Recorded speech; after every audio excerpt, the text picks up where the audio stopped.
Good morning. It's actually almost afternoon. I've been wanting to do this video for a while, and so I thought, let me just do it now before I chicken out. But I wanted to just do a quick walk through the garden. I don't know, this year hasn't been a good garden year, or at least this season hasn't been a good garden season, the summer season. My attentions were elsewhere, and like you can sort of see that in like what the garden looks like. But I'm excited for autumn winter gardening because, number one, the pest pressure is a lot better, or a lot more less. It's lesser. And yeah, I love winter vegetables like the brassicas, Asian greens, what else, peas. Like, peas are coming in. I'm so excited. So yeah, I just wanted to take you guys through. We have quite a few fruit trees also like reaching their peak, but just be warned, like, it's not pretty. I want to get it to the point where it's always like looking good, but we really need to like put systems in place, one of them being like a weekly gardener coming in, because as it currently stands, like, I just don't have the energy to do this every week. Like, I can't. So yeah, okay, so right now I'm on like the ledge or patio section of the yard, or like coming out the house. And so far, or at least to prepare space for the winter vegetables, I've been potting up all of the peppers. These used to be in one of the raised beds, so I potted these up, and we also fed them. So in the soil, it's a mixture of like repurposed soil, like that soil down there, repurposed soil, and then also some kraal manure. It's called moo poo, but yeah, it's kraal manure. So let's go to the garden bed. So in this section, I think it's like fairly finished in terms of what I want to plant in here. Along this section over here, I want to do peas. On that over there, we already have peas coming up. I'll show you guys a bit more. What is this? It's like a grass. You gotta go. And then this area here is gonna be parsnips. The seeds I've already planted in, so we're just waiting for them to come up. And then we have here this tomato. I don't know what variety it is, but it's like a little berry tomato, and they turn yellow. They're supposed to be sweet. I got the seeds from Living Seeds. Yeah, haven't tasted them yet, but it's been so resilient. And also because this area of the garden gets sun like all year, so I figured we may as well just let it keep going, because it's not like a big beef tomato where we will need the heat. So I think it can still produce into winter.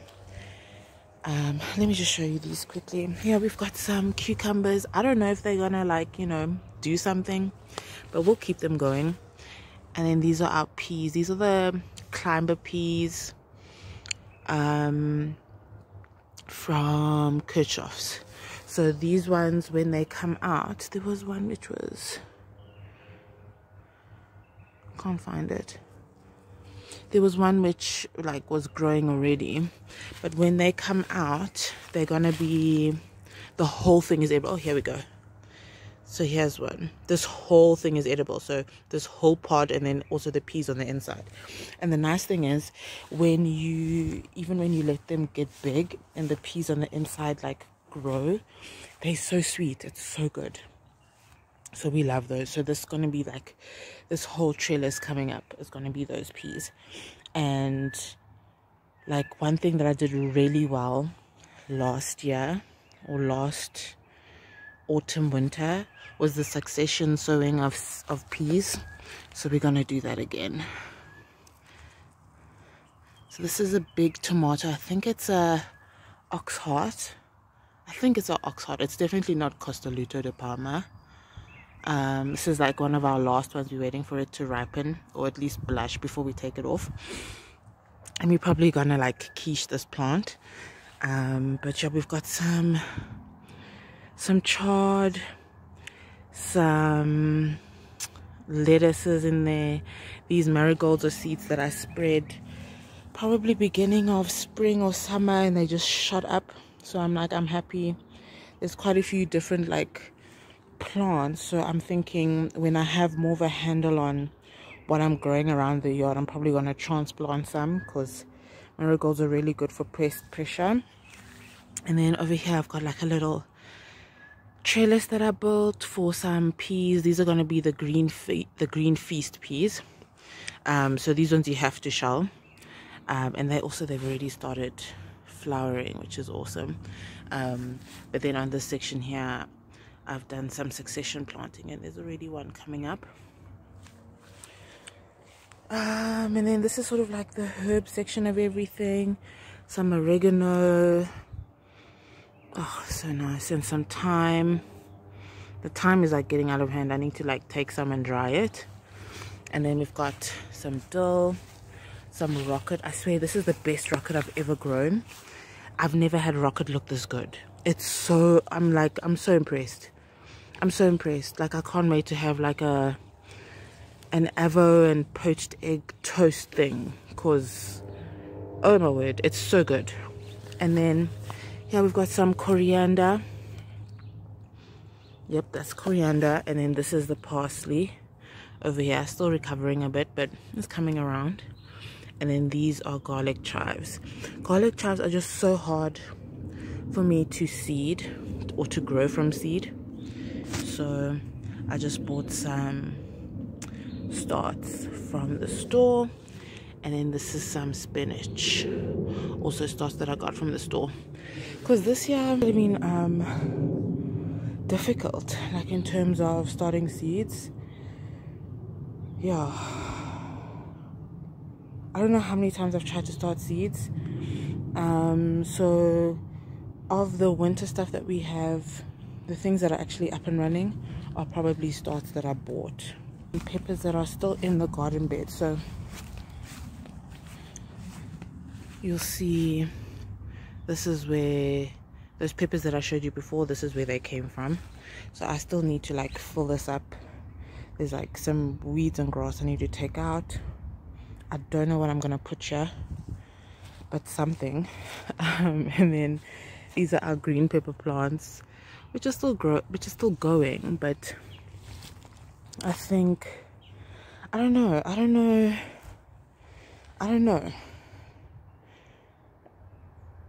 if I'm gonna overwinter them. I don't know if it's worth it to overwinter them.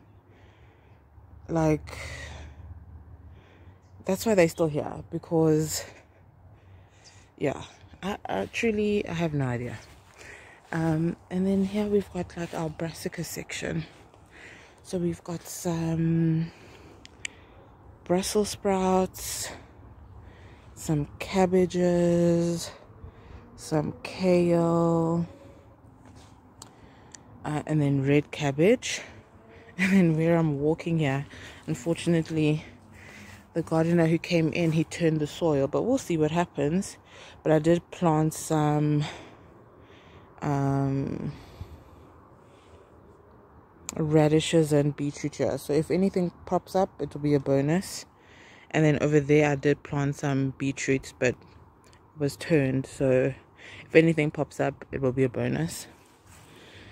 And then here we've got a little lavender plant, which is actually doing quite well. Started off really small last year, but it seems like to be happier. I'm just going to let this bush grow, especially because it's good for pest control. Insects do not like the smell of lavender. It's too strong for them. So yeah, if I can get like a huge bush and then also start like propagating it, putting it across the yard, that would be perfect. And then we have like these little aloes that I put in, that I propagated from before, which are all like turning green, which is awesome.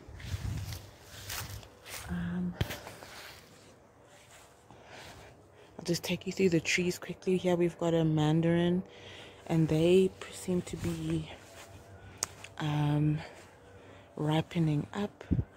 This is our grapefruit. It started flowering a bit, but nothing really set.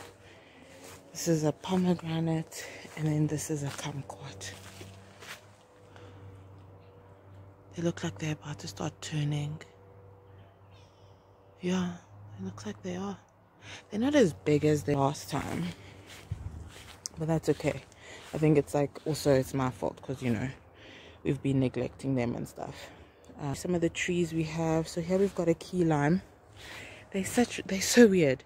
I've like tasted one when it was not ripe yet, and it's very sharp, very sour. But yeah, haven't tasted it at its peak yet. Here we've got a Valencia orange. Some of them are starting to ripen, but this tree is like back in production. I think last year we didn't have anything from it. Here we've got our purple plum. It's supposed to be an ornamental, but it does make plums every now and then, but we don't really have it for that. We want this to be like our climate friendly version of like a red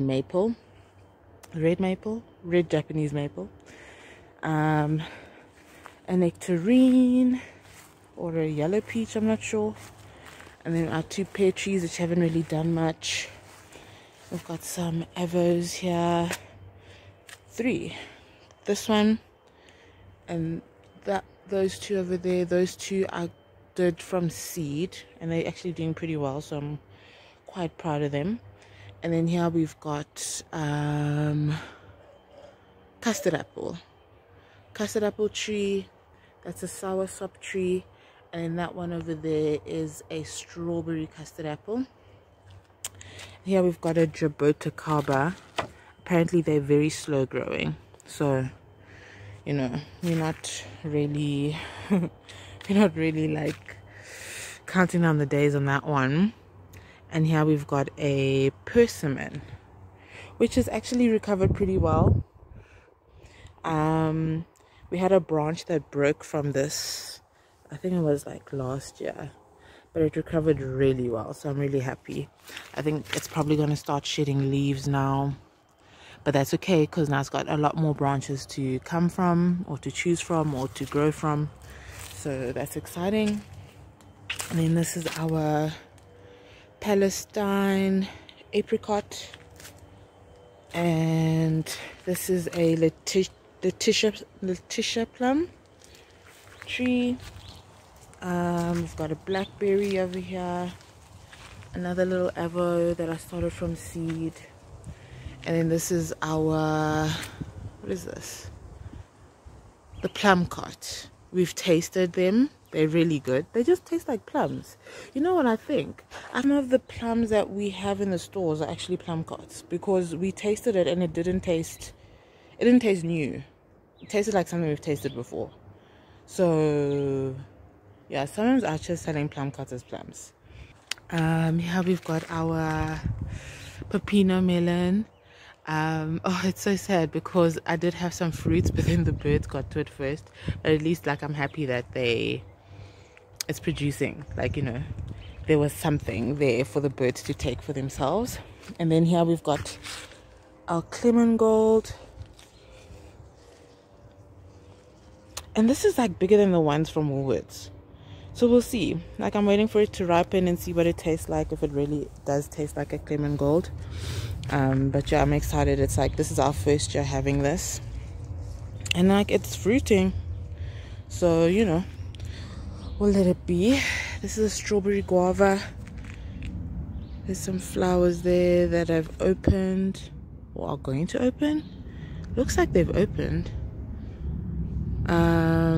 We tasted one, and it was cool. It was decent. Quite a few flowers coming through, so that's exciting. It's interesting because I like these guava plants. They seem to like have 2 fruiting times, and like in the transitional seasons. So yeah, like this one also starting to produce some flowers. We had to like chop off the head because it died because of neglect and drying and all that stuff, because the guavas really do need a lot of water. And yeah, like this year gardening was just not a priority, or at least this season. Yeah, I've got a lemongrass. It's so majestic, so beautiful. I got this from like a little stalk that I got from like Checkers, and I stuck it in the ground, and now look what it's turned into. Like, I'm so proud. It's so, like, I'm so proud. And then over here there's a little kale, and then there we've got our green feast peas.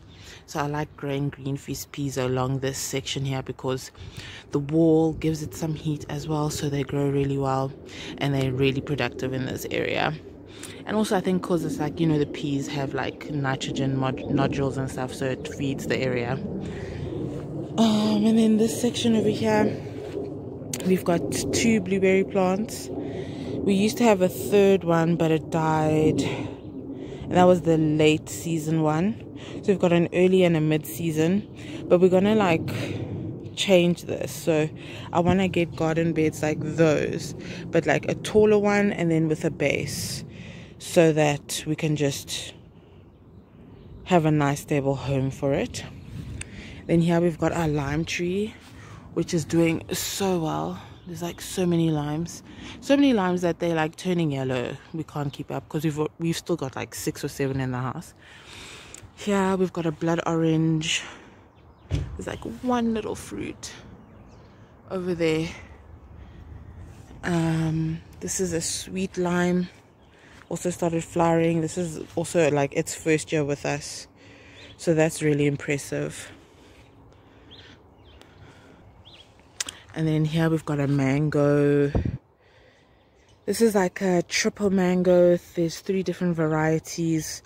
From this Heidi branch we did harvest the mango. It was delicious, so that's exciting for next year at least. I'm excited to see what becomes of those.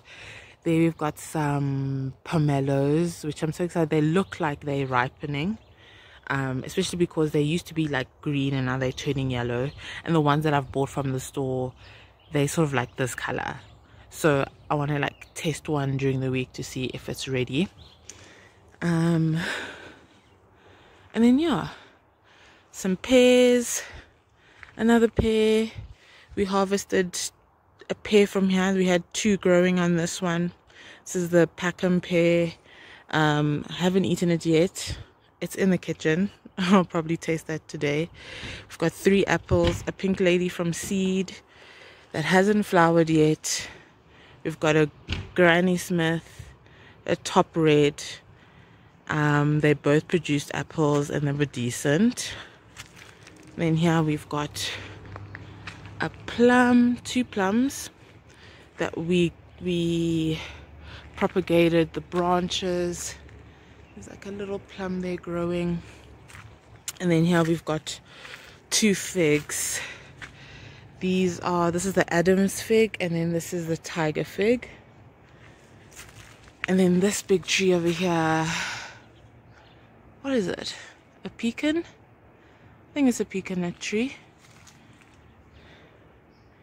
Yeah. And then this little section here, we've got some more berries. I think that's a black raspberry. That's what is it? Aronia berry.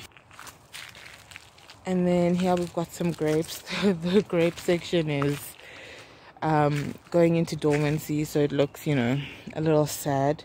At the bottom here we did have strawberries, but you know, through neglect they didn't survive. And then behind it is this huge elderberry bush, and I'm really hoping to be able to do something or to get something from it this coming spring, because look how big it is. It's huge, and it makes flowers, and the flowers are beautiful. It's just I wait for the berries and the berries never come, but I think you can also still use the flowers. So I think I'm gonna just, you know, attempt to use the flowers. And then here we've got a gooseberry. My son loves these, so we make sure to have at least one plant in the yard so that when it's up and running and cooking, he can just come in and grab some and eat when he's like playing around. And here is a nachi tree. Oh, and like look at all these aloes.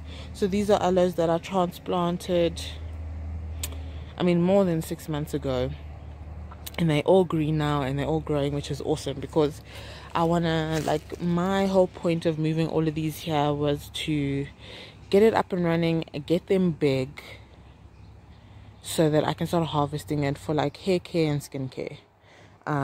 Especially because like last year I had like a really bad like autoimmune crisis thing, and my skin just broke out into rashes. We didn't know what it was, but the aloe helped. Like, it really soothed everything. So I just felt like, you know what,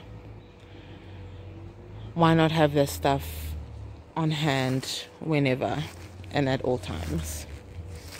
And then here we've got a cherry tree, which I won't lie is a bit disappointing. I'll put like manure for it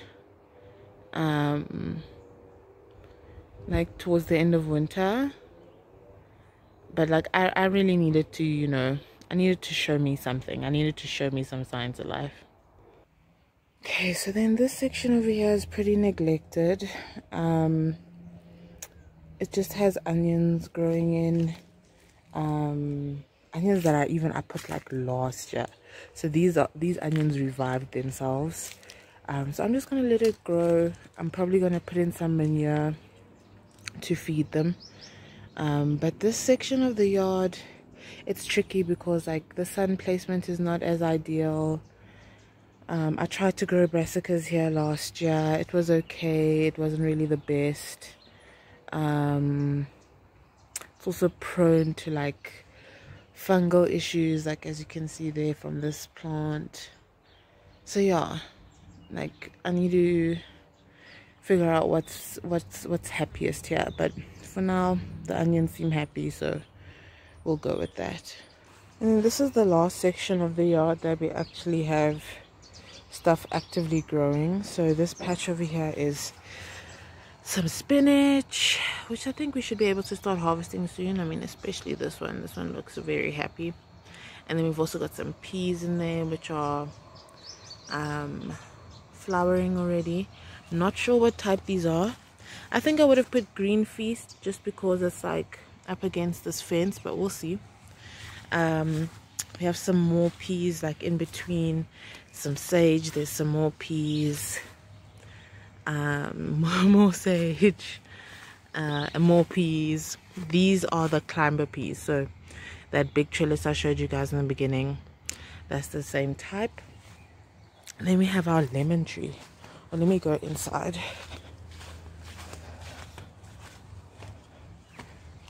Oh, they're starting to ripen. Okay, so first let me show you. We did a little brassica patch here.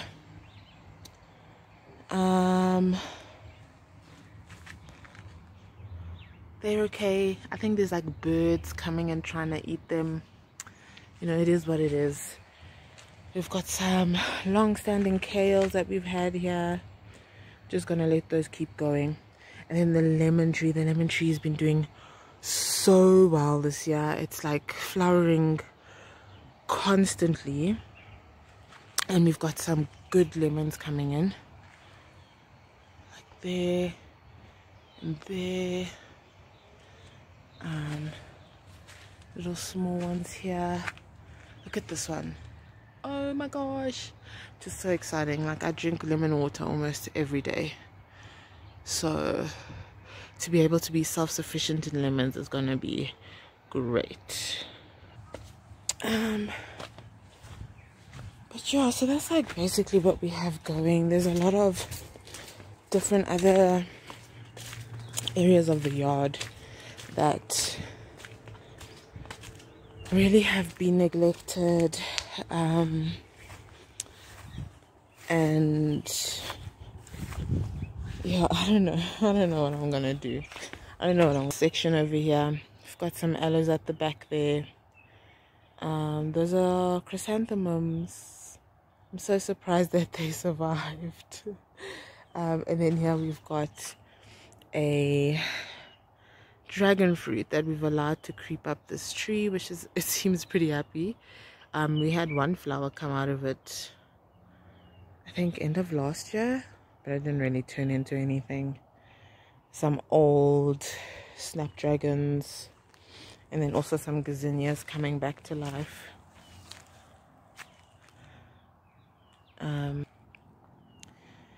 There's a lot to do in the yard, but I think I want to just like tackle it one step at a time. Get things looking neat first, and then like focus on productivity. But I hope you guys enjoyed this video. If you have any questions, leave them in the comment section, and I'll see you guys in the next one.